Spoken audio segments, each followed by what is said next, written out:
إن الحمد لله نحمده ونستعينه ونستغفره ونعوذ بالله من شرور أنفسنا ومن سيئات أعمالنا من يهده الله فلا مضل له ومن يضلله فلا هادي له وأشهد أن لا إله إلا الله وحده لا شريك له وأشهد أن محمدًا عبده ورسوله يا أيها الذين آمنوا اتقوا الله حق تقاته ولا تموتن إلا وأنتم مسلمون أما بعد. Dear Muslims, in the 8th year of the Meccan da'wah, 3 years or 4 years before the Hijrah, after the Quraysh had tried multiple tactics and Islam was still rising, they tried the tortures of Yasir and Sumayyah, they tried the tortures of Bilal, they tried preaching against the Prophet and making fun of him. When multiple tactics failed and Islam was still rising, Hamza had just embraced Islam, Umar ibn al-Khattab had just embraced Islam, radiyallahu anhum. The Quraysh came together and they did one of their most dastardly, one of their most evil, inhumane tactics. What did they do? They all came together and they said, we shall boycott the Muslims. We shall isolate the Banu Hashim. We will not sell them food or water. We will not intermarry amongst them. We will not allow anybody to sit in a gathering where there's a Muslim. And we will force Abu Talib to hand over the process and we can execute him. Or they will have to leave and get rid of, astaghfirullah, from their perspective, this nuisance. And so they came together, and Abu Jahl was the leader of this boycott. And Abu Jahl enacted a treaty in which every major tribe signed on except for the Banu Hashim, that they would boycott the Banu Hashim. No buying and selling anything, no social interaction, no marriages will take place. Now realize, sisters and brothers, Mecca does not have farmland. There are no agriculture and crops. Everything you have to purchase from the market. Everything you go there are people coming and they're selling. When you stop the selling of products, where are they going to get food from? And the boycott affected only the Muslim community and of course the Banu Hashim, the tribe of Abu Talib. Abu Talib tried to negotiate. He tried to plead with them. This had never happened in history. Never had this happened. How inhumane can you be? You're not going to sell food to your own relatives? You're going to let your own relatives starve?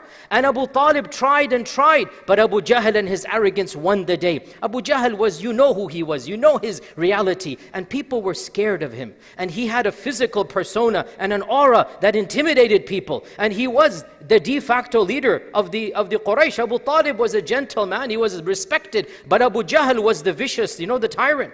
And so Abu Jahl's will was in fact enacted.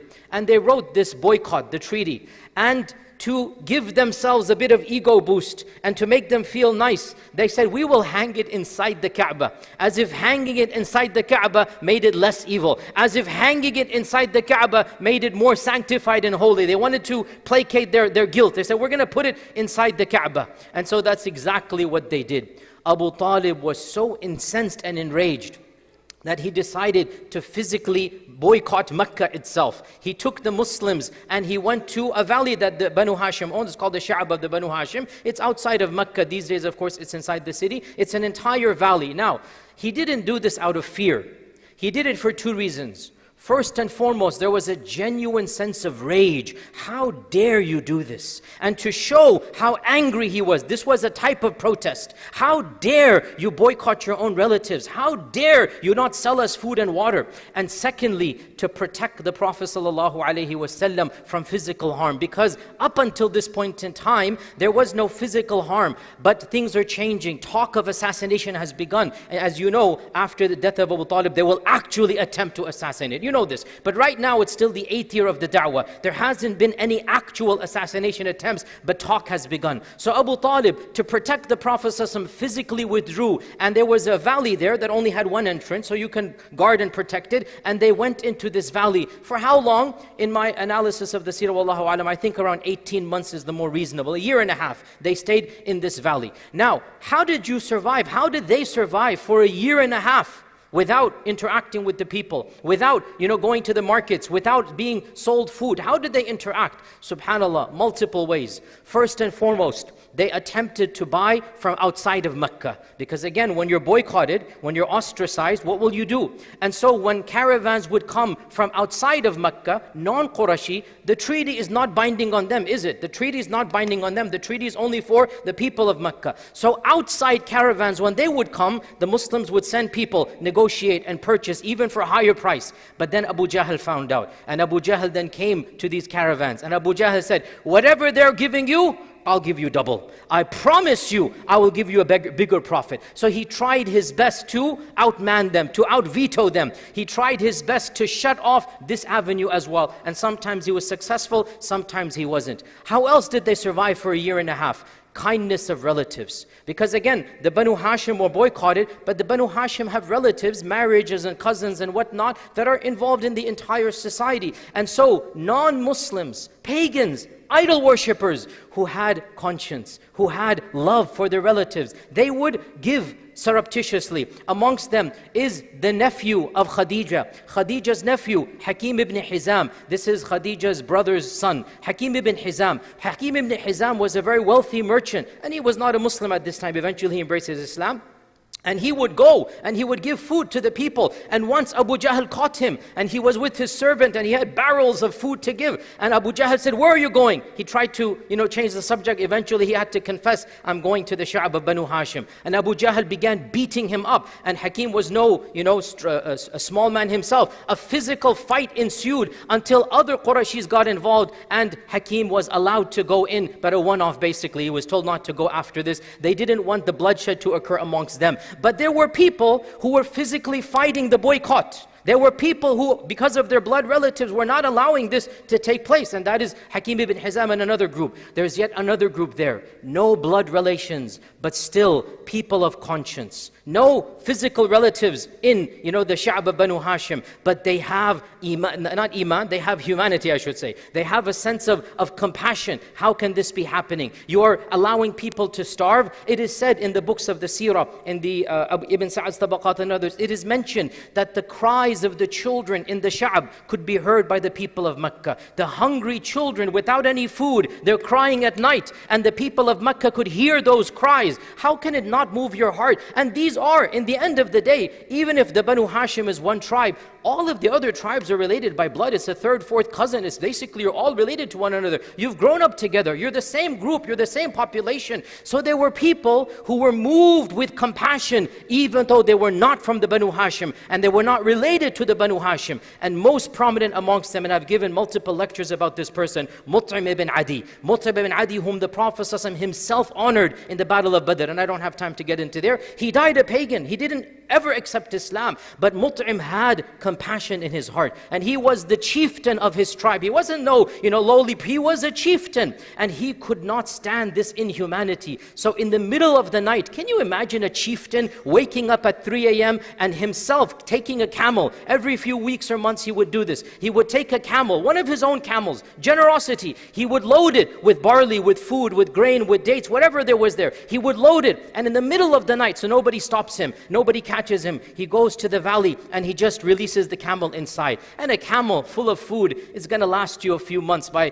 the way they're rationing it out. So this is how, and by the way, there's also mentioned that Bilal and others, they mentioned that when Bilal was asked, how did you survive? He said, we would eat the shrubs, the cactus, the leaves on the floor. That's what we would eat. Sometimes in order to survive, they literally had to become, astaghfirullah, eating like goats. Whatever is there, they will eat it. And this is mentioned in our books of Seerah as well. 18 months, a year and a half. Some books say 2-3 years, but I think realistically it's 18 months or so. But then how did it end? How did this evil, inhumane time end? Two things happen. Firstly, Abu Talib himself, after this time frame, after a year and a half, he himself came back in with a delegation and he had a public challenge to the Nadi, to the parliament of the Quraysh, and he attempted to negotiate, even though it wasn't quite successful, but he attempted to negotiate with them immediately. How long can this last? How long will you keep us there? So Abu Talib took a delegation back into the city and he attempted to cancel that treaty. Around the same time, again, we don't have eyewitnesses too many, but we're trying to piece it together, perhaps in the same week, we don't know exactly when, was the final camel, the straw that broke the camel's back, as the saying goes. And this was the internal dissent amongst the Quraysh. The internal dissent amongst the other tribes who could not bear to see the inhumanity, to see the pain, to see the suffering, to see the starvation. Because people, in the end of the day, there are people of conscience even amongst the elites, even amongst the people who don't believe in Allah in the final day. You have humanity. And so groups of people began, there's fomenting dissent. But who's going to challenge Abu Jahl? Who's going to be that person who can actually take on this tyrant, this Fir'aun? The Prophet ﷺ said, Abu Jahl is the Fir'aun of our ummah. He is the Fir'aun of our ummah. Who's going to challenge this Fir'aun? Subhanallah. وَشَهِدَ شَاهِدٌ مِّنْ أَهْلِهَا. Abu Jahl's cousin, from the same tribe of Banu Makhzum. His name is Hisham ibn Amr. Abu Jahl's cousin, another Makhzumi. And Makhzum, by the way, and the Banu Hashim were the biggest rivals. They hated each other's guts. They were competitors. But this is too far, too much pain. And so even somebody from the Banu Makhzum, his heart stirs. And he happens to be the cousin of Abu Jahl. And he begins visiting some of the senior delegates of the Quraysh. And he goes to Zuhayd ibn Abi Umayyah, who is also a very famous person from the tribe of Banu Khuwaylid, from the tribe of Khadija. And in fact, he is also a cousin of the Prophet ﷺ from his aunt Atika, i.e., the Prophet ﷺ's father's sister is Zuhayr's mother. So he's the son of the Prophet ﷺ. He goes to Zuhayr, and after they have dinner, he goes, Zuhayr, how can you have dinner when your own cousins are starving? And Zuhayr says, I know, but what do you want me to do? I'm one person. I agree with you. I don't like this, but I can't do this alone. And so Hisham says, don't worry, I'll get somebody else. And so he goes to Mut'im ibn Adi, and he says to Mut'im, you know this is not right. Let's do something. Mut'im says, what can the two of us do? He says, don't worry, I'll get you some other people. And so he went to Zum'a ibn al-Aswad, and he said the same thing. Each one of them, he's going and he's saying, and he chooses the right people, and he knows whose hearts are soft, and he persuades them one by one, until finally when all 4, 5, 6 of them come, he goes, look, now we have the core that we need. We have the critical mass to lift the boycott. We have now developed an internal dissent to overcome this veto. Now what do we do? Now here is where Hisham, he plots a plan, a halal plan, a very ingenious plan, and he sets up a beautiful strategy of how to overcome the boycott. So he says, khalas, at this time when everybody gathers, there's an afternoon time where all the Quraysh would come in front of the Kaaba, just chilling in our vernacular, sipping coffee or whatever. You know that time from everybody sits in front of their houses. We're going to come at that time. You sit here, you sit here, you sit here, and I'm going to do tawaf. When a Qurayshi did tawaf, this was a sign that I have something important to say. When somebody from Quraysh, when he's doing tawaf, this is a sign, guys, I have an announcement to make. And so he goes, and then you do tawaf. And so Zuhayd, he said to Zuhayd, you do tawaf, and then you say these lines. To summarize, so Zuhayd then, the cousin of the Prophet ﷺ, Zuhayd did tawaf, and everybody's saying, oh, Zuhayd's doing tawaf, this means there must be an important announcement. After Zuhayd finishes tawaf, they're waiting for him to say something. He then says, O people of Quraysh, how long can we sit in our houses and enjoy our families and food when our own kith and kin are starving to death? How long can we do this? Now, why was Zuhayd chosen? Because Zuhayd, out of all of them, he's the first cousin of the Prophet. As I said, his mother is the aunt of the Prophet ﷺ. So it makes the most logical sense that Zuhayd was chosen. So Zuhayd says, look, it's not fair, our relatives are dying. As soon as this was the cause, Abu Jahl obviously immediately stands up. Sit down and be quiet. This is a done deal. You have no right to speak against our agreement. But all of this is planned. And so as soon as Abu Jahl says this, Abu al-Bakhtari, another of the elite of them, stands up and he goes, no, this plot that you did, this treaty that you did, it was done in haste. You didn't follow protocol. I was not consulted. So he brings up a technicality. This is not fair. When you passed it, I wasn't there and I was supposed to be voting. So then when he says that, then one of the third stands up. And the third one says, I too disagree. We need to get rid of this. And then finally the last of them, Mut'im ibn Adi, who is the senior most, the eldest, Mut'im stands up and goes, it is time we cancel this treaty. It is time we annul this treaty. And Abu Jahl is saying, 1, 2, 3, 4, 5, all the different places. And he realizes, he goes, this is a plot you guys have done from before. This can't be happening, but it's too late. Why? Because public sentiment had turned. The Quraysh themselves did not want this boycott anymore. They realized this was too inhumane. They realized it was too unjust. And so the tide had shifted, and Abu Jahl was out-vetoed, and the siege was lifted up. And so the Muslims were then allowed back into the city of Mecca.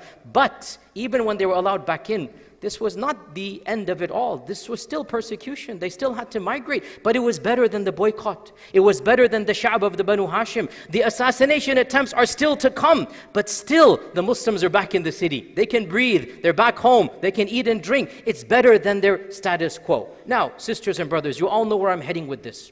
Obviously, we're talking about this in light of Gaza. And obviously, when you compare any two situations, you find similarities and you find differences. So please, I'm not saying it's exactly the same. Please, be a little bit more mature. I'm trying to derive points. Nobody point out, of course it's different. No two situations will be exactly the same. But I'm trying to derive benefits about what we can look at, some of the positives from this incident that we can look at, inshaAllah ta'ala, because the similarities are way too many. The people of Gaza have been trapped up, like the Banu Hashim. The people of Gaza are economically boycotted. Like Abu Jahl goes to the other tribes, says, don't sell to them. The United Nations, our own country, has vetoed. Nobody can interact with them. They shut the border down, just like Abu Jahl did. Now we have the United Nations in its place doing the exact same thing. Nobody should sell. You can't even give baby food to the babies. You cannot even give humanitarian aid except 20 trucks a day. For 2 million people, 20 trucks a day. If this is not Abu Jahl, then what is Abu Jahl? And the similarities as well. Again, you find this reality of nothing to eat and drink. SubhanAllah, I saw a tweet yesterday of a famous Shaykh, well-known author in Gaza. He's written many books and a famous muhaddith. And he wrote, when the internet came back up, he goes, I want the world to know there are 3 of us living here, and I found an old onion. That's all I had. And we boiled the onion, and 3 men ate from boiled soup onion, and we peeled the onion up, and we ate. That was our food for today. They ate an onion, 3 men. This is, again, subhanAllah, what is happening? Wallahul musta'an. The callousness of the people. Just like the Quraysh could hear the children crying in the Sha'b of Banu Hashim, now we see children crying. We see dead children. And where is the humanity of the world? But here's the point. What can we learn? And again, there are differences. But what can we learn from this story? We learn so much, sisters and brothers. We learn so much. Of them is that there will always be people on the other side who are standing against injustice. They have some humanity. You will find the Hisham ibn Amrs, the Mut'im ibn Adis, the Zuhair. You will find these people. And when you find them, of the benefits we learn as well is that the delegation of Abu Talib, you need to go and negotiate. Abu Talib went with the delegation. There must have been Muslims in that delegation. There must have been people negotiating with the Quraysh. How can you do this? So Abu Talib's negotiation, along with the internal dissent put together, that is how it broke in the end. That is the 2 things that came together. The internal voice and the external voice, they came together. So you have this reality in this incident of the seerah as well. We benefit from this as well, that subhanAllah, sometimes it takes an immense amount of pain and suffering, the loss of lives really, to see the reality of the situation, to see how evil one side is and how pious and righteous the other side is, to eventually elicit the sympathy of those who didn't have sympathy at the beginning. In the beginning, when the boycott was enacted, the majority of Quraysh sided with Abu Jahl. But after a year and a half of torture, a year and a half of starvation, a year and a half of children crying, many hard hearts melted. Many people who were first on Abu Jahl's side now came on the side of Hisham and on the same side of Mut'im ibn Adi.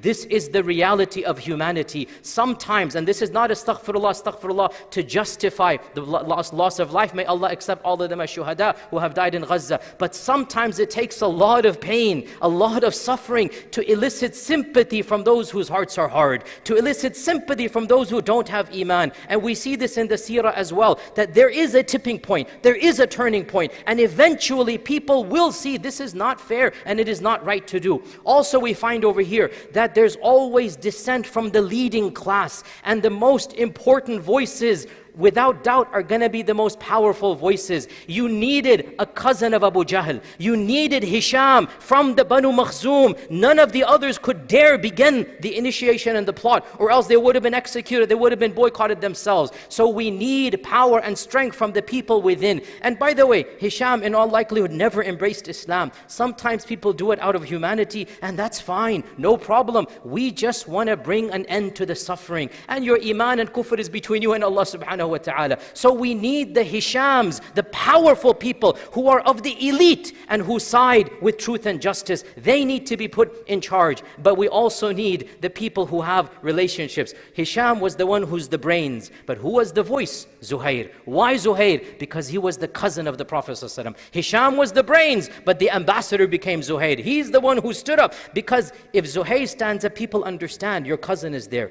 He's the closest relative who's non-Hashimi. A first cousin, and actually he was a business partner. If you remember my seerah lectures, he was a business partner of the Prophet ﷺ in the days of Jahiliyyah. He would travel with him. So he was a close friend and a cousin and a brother figure to the Prophet ﷺ. Everybody knows there's bonds between them. So for him to stand up, it is logical and rational. Similarly in our times, for the people of that region, for the Palestinians who are living in this land, to be on the forefront. This is again a common sense reality, because that's the way things work here. But there always must be the Hishams as well, the people who are, up there who are helping in this regard as well. Also, sisters and brothers, one of the most difficult things to say, and again I'm simply going to say it and you guys think about it, is that sometimes a temporary solution that brings some peace is better than an ideal solution that never happens. A temporary solution, because this was a temporary solution. For the Muslims to come back to Mecca, well, the torture didn't stop.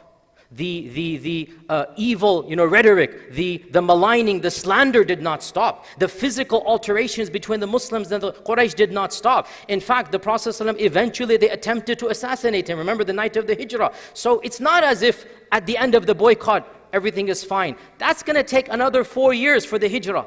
That's going to take another battle. It was a small win, but it was an immense win, because at least they can eat and drink. At least they're back in their houses. Now this is where, again, I'm not a political analyst, but again, we have to be brave enough to start talking publicly amongst ourselves before we go outside. What is a realistic solution in that part of the world? I don't know. I'm not an analyst, but go to the Muslims, go to the Palestinians who have the ultimate choice in this regard. I'm not aware which is the best solution, a two-state solution, or even a one-state where everybody's equal. We get rid of this political Zionism, because I have always said Zionism is apartheid. Zionism, one group of people think they are chosen by God. How can this not be racism? How can it be 2023 and we are still thinking Zionism is a legitimate philosophy? Our country went to war against Afghanistan, against Iraq, wanting to spread democracy. Wallahi, why don't they spread democracy in that region? Bring everybody to be equal, one citizen, one vote. It would be way better than what is happening right now with trapped up people, 2 million behind a wall. I don't understand. We invade other countries to spread democracy, and yet this country that is supposed to be an ally,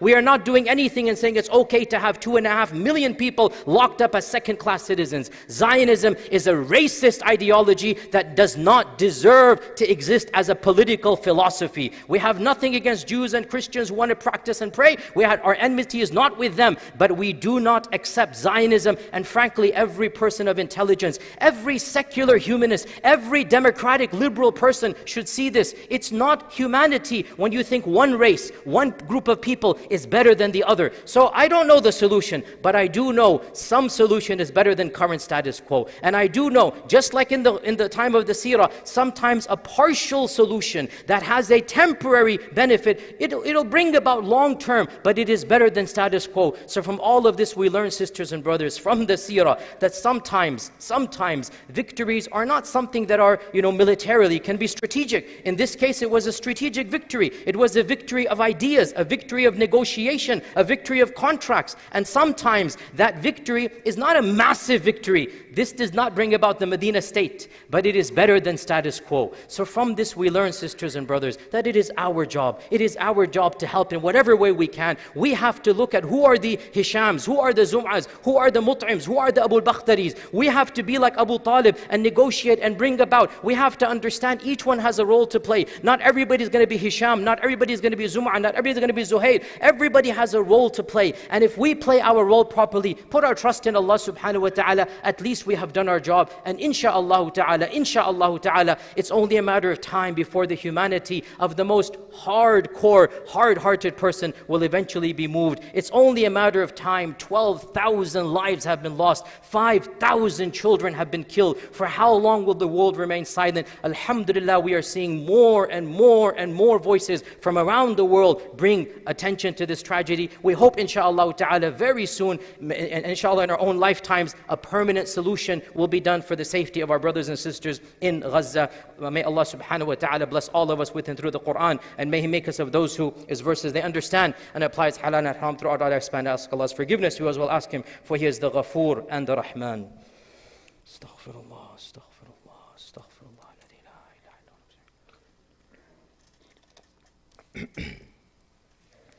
الحمد لله الواحد الأحد الصمد الذي لم يلد ولم يولد ولم يكن له كفوا أحد وبعد. In my second khutbah, I wanted to remind myself and all of you of a number of points that are explicitly mentioned in the Quran that bring about Allah's victory. Now there are many points, but time is limited. I'm only going to mention 3. But there are at least 7 or 8 that are explicitly mentioned in the Quran, and I have given other lectures in the last 10, 15 years. You can look them up. The causes for Allah's support, the reasons for Allah's nasr to come down. I'm going to mention 3 of them that are especially pertinent for our times and our situation. Number 1, and without a doubt the most important one. Number 1, every one of us has to have an increased awareness of our own religiosity, our own spirituality, our own connection with Allah subhanahu wa ta'ala. Allah's help comes to those who deserve it. Allah's help comes to the righteous and pious. And if all of us come together, this is step 1, it's not the only step. Please understand, people always get very emotional, whatnot, but I firmly believe step number 1, strong iman. Step number 1, increased awareness of Allah subhanahu wa ta'ala, increased ikhlas, increased tawakkul, increased dua, increased tahajjud. We all have to be better at our individual lives. And wallahi, sisters and brothers, look at what Gaza is doing. Look at the iman of the people of Gaza. Look at how they are demonstrating to the world the bravery that they have. We don't even have a fraction of it. Look at what they are doing. Can we not in our own lives increase and raise the bar? Can we not increase our own piety, living in these safe circumstances, surrounded by wealth and money and family and so much luxuries? The least we can do is to increase our own ibadah, to live better and more taqwa-filled lives. Allah subhanahu wa ta'ala says in the Quran, وَلَنْ يَجْعَلَ اللَّهُ لِلْكَافِرِينَ عَلَى الْمُؤْمِنِينَ سَبِيلًا. Allah shall never allow the kafir to be above and over the mu'min. So if we have iman, Allah Azza wa Jalla will eventually always give victory to the mu'min. Allah subhanahu wa ta'ala says, وَكَانَ حَقًّا عَلَيْنَا نَصْرُ الْمُؤْمِنِينَ. It is our duty, حَقًّا. Allah is al-haq. And Allah says, it is my haqq that I will help the mu'mineen. وَكَانَ حَقًّا عَلَيْنَا نَصْرُ الْمُؤْمِنِينَ. Allah subhanahu wa ta'ala says in the Quran, وَعَدَ اللَّهُ الَّذِينَ آمَنُوا مِنْكُمْ وَعَمِلُوا الصَّالِحَاتِ لَيَسْتَخْلِفَنَّهُمْ فِي الْأَرْضِ كَمَا اسْتَخْلَفَ الَّذِينَ مِنْ قَبْلِهِمْ. Allah has promised those who are pious amongst you and those who do good deeds that you shall have security in the land. Allah has promised the pious that you shall have political security. This is in the Quran. So point number 1, it's not the only point, but I firmly believe the beginning of everything is a strong iman in Allah. We have to be better in our individual lives. Point number 2, explicit in the Quran, very clear, wahdat al-kalimah.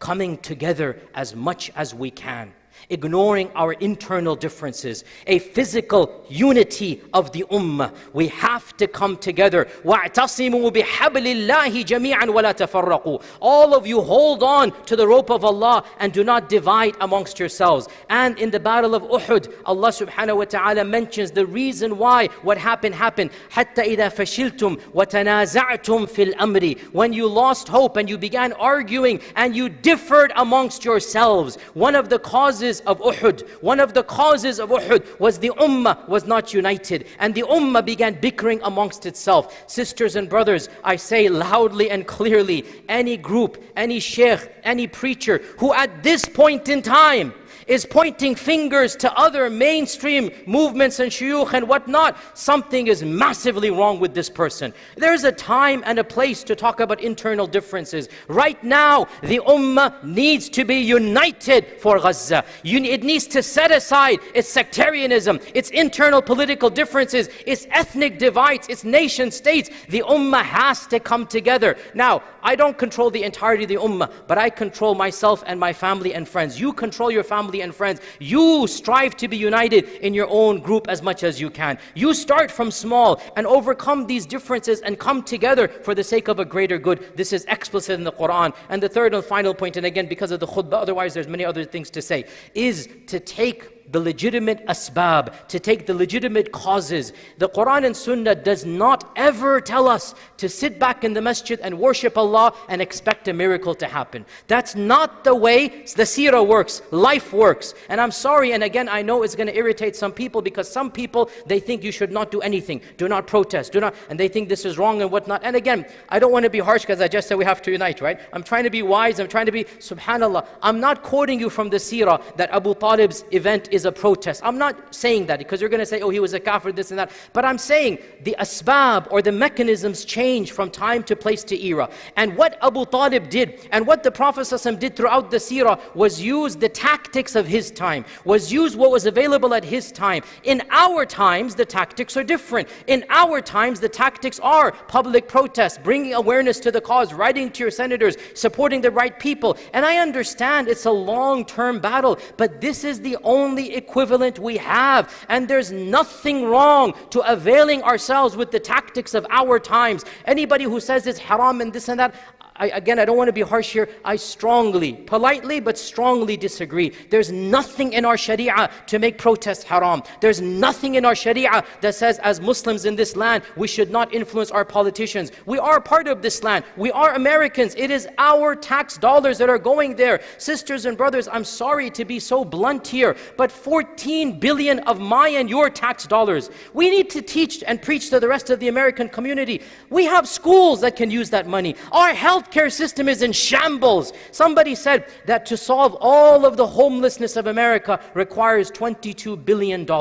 I find it shameful that we're spending 14 billion in another country and there are people in our country that are sleeping on the streets. Let's use this line, simple as that. You don't have to bring in religion, don't bring in politics, bring in common sense. Why should my tax dollars go to another country? I want my tax dollars to be spent here. Sisters and brothers, especially those that have come from other lands and become American citizens, you need to understand this is what it means to be a citizen of your country. This is what it means. Your taxes are going there. These are your politicians. They're being paid by you. How can you be silent? I understand where you came from. It was apolitical. There were tyrannical regimes. You go to jail. That's long gone. This is a different country. And yes, there's social pressure. And yes, you know, the only Palestinian American in Congress simply tweeting something about Palestine, she will get the censure of the entire Congress. How shameful is that? Our Congress votes for more aid. Our bombs are being dropped there. And the one Palestinian voice for simply tweeting freedom to my land, our Congress voted she should be censured. Wallahi, sisters and brothers, if we don't understand that at this point in time, we need to stand united against this hatred, against this bigotry. I'm not defending every single thing this sister or that congressman has done, but at this point in time, when you have people in Congress that are standing up for the cause of Palestine, for the cause of Gaza, we really need to put our differences aside and support our members of Congress, support what they are doing, because if we're going to withdraw right now, who's going to support them? Even the Congress has censured them. But here's the point, let them censure. This is the United States of America, and we have the right to disagree, we have the right to lobby and campaign, and we have the right to re-elect those same people if we feel they're better for the ummah. This is the minimum we can do. And anybody who says it is haram, I'm trying to be gentle here, they're just wrong. I'm sorry, they're wrong. They're living in a different time and era and place. There's nothing haram, there's no shirk, there's no kufr in this. This is our tactics that we need to do, and we learn this from the seerah. Sisters and brothers, wallahi, I understand it's gloomy. I understand we feel overcome with emotion and depression. But still the seerah teaches us, the Quran teaches us, we must always look to optimism. We must always think tomorrow will be a better day. We must always put our trust in Allah subhanahu wa ta'ala. And insha'Allah ta'ala, Nasrullahi qareeb. The help of Allah is close, and we will see this help insha'Allah ta'ala. We need to do our job and leave the rest to Allah subhanahu wa ta'ala. Allahumma inni da'in fa'aminu. Allahumma la tad'a fi hadha al-yawmi dhanban illa ghafarta, wa la hamman illa farajta, wa la daynan illa qadayta, wa la maridan illa shafayta, wa la asiran illa yassarta. Allahumma ighfir lana wa li ikhwanina alladhina sabaquna bil iman, wa la taj'al fi qulubina ghillan lil ladhina amanu. Rabbana innaka ra'ufur rahim.